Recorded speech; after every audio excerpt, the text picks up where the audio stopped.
Attorney V, ang question lang po. Part po ng statement ni Marcos Jr. when he said na ayaw niya at hindi siya sang-ayon sa hair follicle drug test is that he said na you always had that weakness every time when he was still working for me, he referring to you. Ano po kaya yung weakness na yun na tinutukoy niya? Na weakness ninyo? Hindi ko alam sa kanya. Honestly, hindi ko alam sa kanya. Tama.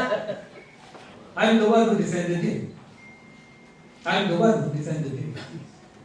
So if I'm weak, probably I'm weak. Thank you. Karagtong po ito ng question ni Ma'am Pam kanina, sir. Sa isang interview, sinabi din po niya doon na if you believe in what he was saying, why did he work for me? Ano po masasabi mo doon, attorney? I think let's put it, I do not agree that I work. I help him. Yes, I admit, I help him. Kasi para sa akin, ang work is sumahod ka eh. And let it be known, I do not want to share this because akin naman, wala yan. But I never took any, not even a single centavo from them when I was helping them. No, wala akong kinuha ni isang sentimo. At para lang din malaman ninyo, lagay natin sa tamang konteksto. Wala akong sinahod kahit isang sentimo kahit nung ako ay executive secretary at nagtrabaho sa Malacanang. And you can very well verify, validate, and check that sa Commission on Audit. Tingnan ninyo. Wala akong kinuha ni isang sentimo nung ako'y tumutulong sa kanya bilang pribadong abogado, nung ako'y nagpatakbo ng kanyang kampanya, at nung ako'y nagsilbi bilang executive secretary. Wala akong sinahod. So ilagay natin sa tamang konteksto. Hello po, magandang hapon. Magandang hapon. Before I go to my question, I would like to commend you for your outstanding performance. So I have only one question since my other question were already asked earlier.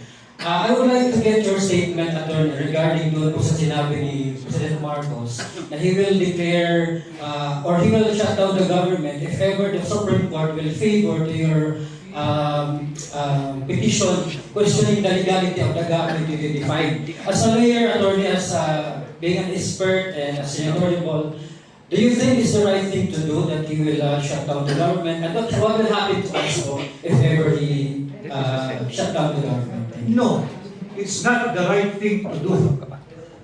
At nakakalungkot na nanggaling mismo sa Pangulo. Sapagkat kahit walang contingency plan, ang kahit na sinong namumuno sa atin, in fact, you don't even have to have any contingency plan. You know why?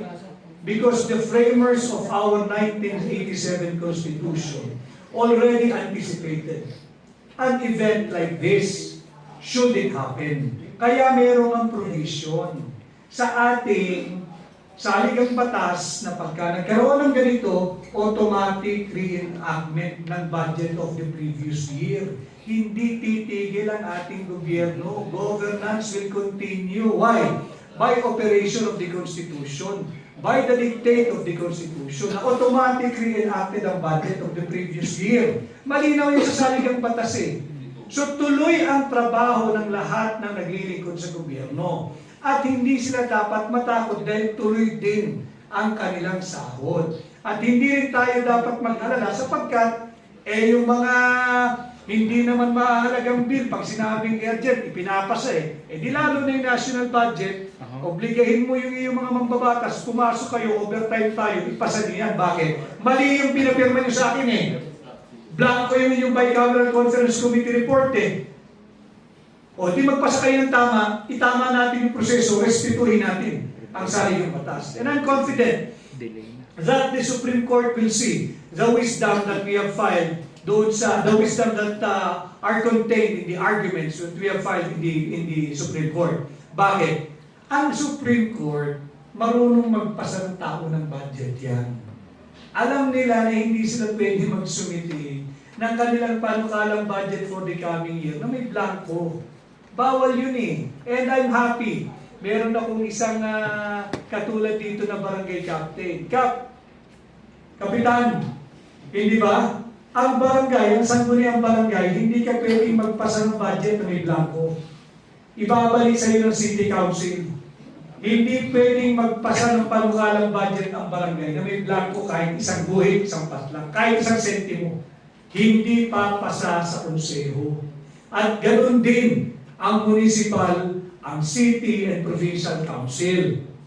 Hindi sila pwedeng magpasa ng budget na may blanco. Katangi-tangi itong ginawa ng kasalukuyang Kongreso. Nagpasa ng Bicameral Conference Committee, ratipikado, aprobado, pirmado at inihain sa Bills and Index Service ng House of Representatives blanco. Ang dami na nagpatunay. Initially, tanggi sila, wala nang blanco. Nung inilabas namin yung patotoo, inamin na nila blanco. Pero ito raw po ay ministerial lang. Anong ministerial? Ito raw po ay clerical.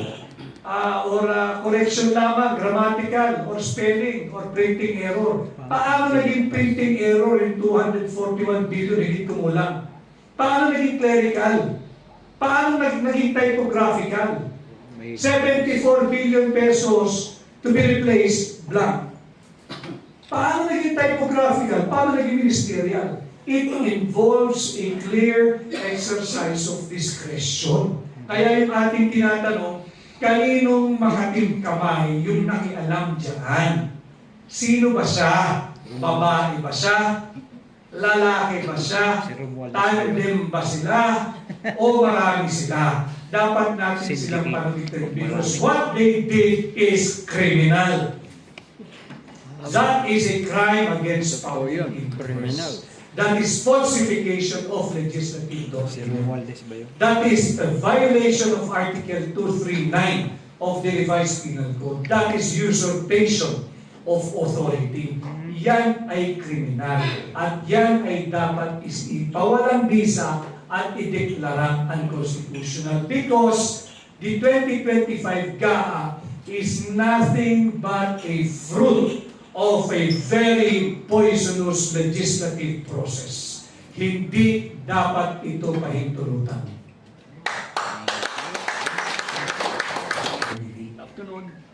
So, diretso ko na lang po yung... Sige lang. Alam ko pong napakahalaga sa inyo ng transparency, accountability, at good governance po. Kung sakaling ikaw po ay palarin maging senador, paano mo po ipapatupad yung transparency sa sarili mong panunungkulan? At anong konkretong hakbang ang gagawin mo upang maging transparent ka sa paggastos ng pondo sa iyong opisina? I'll open all the expenses to be incurred by my office as a senator. I will open it for the public to see, for the public to examine, for the public to scrutinize. Open yan. Buksan natin yung libro. At bubuksan ko yung libro ng aking opisina bilang senador. Silipin ninyo how I'm using public funds that passes through my office. Makikita nyo yan. At wala kayong kinakailangang special request. Bukas yan. Uulitin ko, malinaw sa akin ang aking layunin maging isang mambabatas. Hindi tanggapan ng isang mambabatas ang mamigay ng ayuda. You can refer to DSWD, to PCSO, to PhilHealth, sa gobernador, sa mayor, sa barangay captain. Pero hindi trabaho ng mambabatas. Ang dami-dami ng kinakailangan pag-ukulan ng panahon ng mambabatas. Mag-focus tayo sa trabaho ng legislative. Mag-focus tayo sa trabaho ng mambabatas. Yeah, thank you po. Okay.